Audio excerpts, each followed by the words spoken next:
America is crying tonight. This is your life now. This is our election now. This is us. This is our country. This is a different Earth today than it was. This was a white lash. This was a white lash against a changing country. It was a white lash against a black president in part.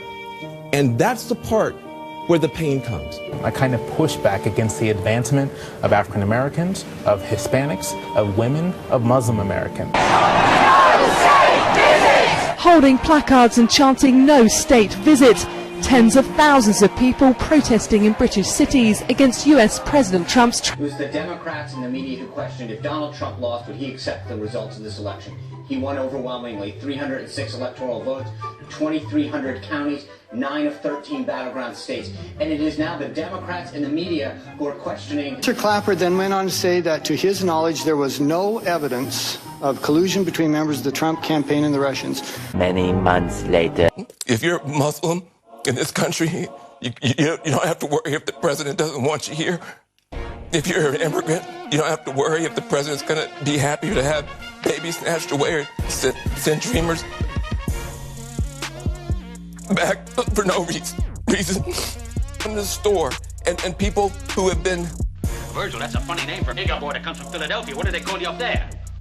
Afraid to show their racism are getting nastier and nastier to you, and you're worried about your kids, and you're worried about your sister. And can she just go to Walmart and get back into her car without somebody saying something to her? And you spent so much of your life energy just trying to hold it together.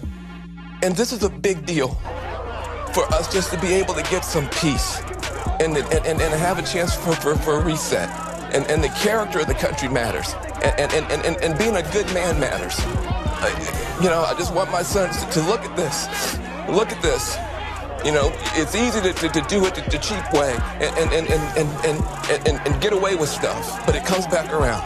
It comes back around. And this is a good day for this country. I'm sorry for the people who lost. That means 84,000 ballots, or 21%, were not counted. Recent primaries across the country that attempted or encouraged universal mail-in voting suffered similar lapses in the system that led to the disenfranchisement of thousands of voters. Investigators say that Nicholas Beauchene of Kearney, New Jersey, threw out more than 1,800 pieces of mail, which included 99 general election ballots intended to be delivered to residents along his routes in Orange. Just mentioned to you the more than, I believe, was 130 affidavits in Michigan alone, votes in Nevada that were cast by those who were not eligible. We're hearing these reports. We're seeing them come in. We are vetting them.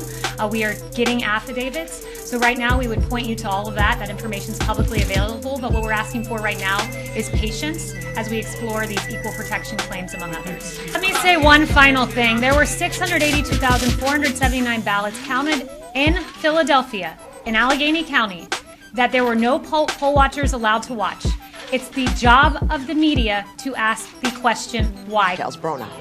That's right, 9 cases in total are or have been under investigation, and those involved applications being sent in for mail-in ballots, except the people requesting them had already passed away. Federal prosecutors say a West Seneca postal worker could have interfered with the election by stealing absentee ballots and other mail. Protection officers did a sweep of his personal car.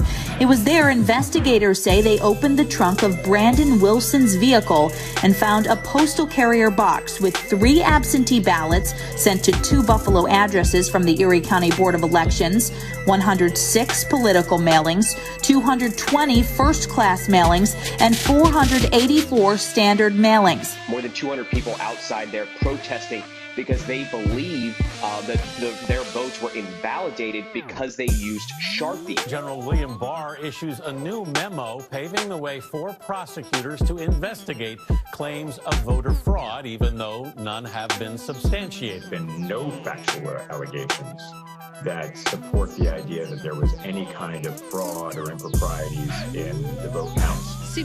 We're going to make America great again.